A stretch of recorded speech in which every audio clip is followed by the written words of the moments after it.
Hiwasay nga lang ako dito na nagpapakaina. Kaso mare, may panggulong nila lang. Sa halip na tulungan ako, pinagnasahan pa ako. Guard, may manyak po dito.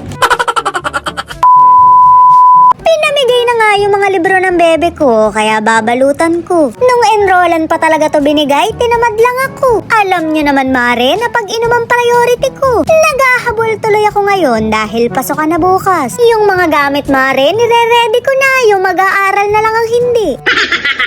Ang pinaka-importante lang naman sa kanya yung magiging recess niya. Alam nyo na mare, yun ang favorite subject niya. Syempre bukod pa doon yung pagsayaw ng chikading-chikading. Mare, nakakamiss talagang maging bata. Sasayaw ka lang ng chikading palipad-lipad, very good ka na kay teacher.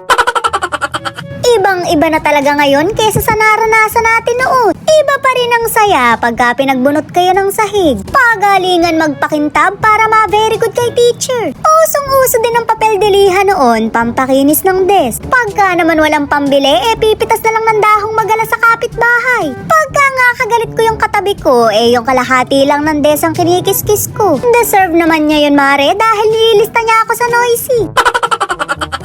Parang pangit din. Pangit talaga. Pangit talaga.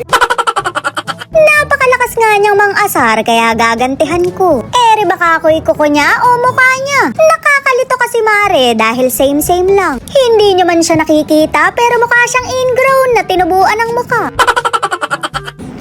Ito, evolution. Evolution, Visit.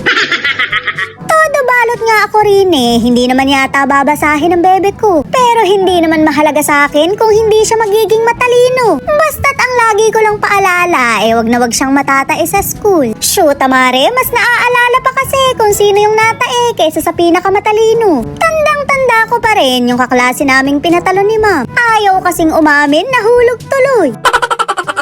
Oh.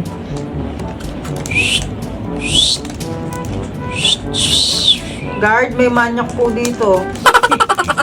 Pagkatapos nga mare, magdidikit na ako ng mga subject. Hindi kasi ako magandang magsulat, kaya nagpagawa na lang ako. Bali, sticker to mare, kaya ididikit ko na lang. Kahit naman alam ko na hindi ito masusulatan. Kanino pa ba magmamana yan? Di sa akin lang. Tapos na nga mare, kaya maglilinis na ako. Bukas pa talaga dapat yan, naka-video lang kasi.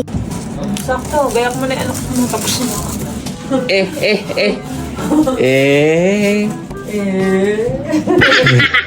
Isa pa nga rin siyang palpak dahil hindi siya nakabili ng lace. Paano siya matatawag sa recitation? Hindi nakasabit yung pangalan niya. Pero kaya kong gawa ng paraan yan dahil marami naman ako dito. Kaso mare, tumututol yung sugar daddy ko. Lubayan ko raw gamitin tong lace dahil baka mapagkamalan siyang vaporist. Oo nga mare, bumili na lang siya bukas. Pasensya ka na anak, may mga tama yung magulang mo.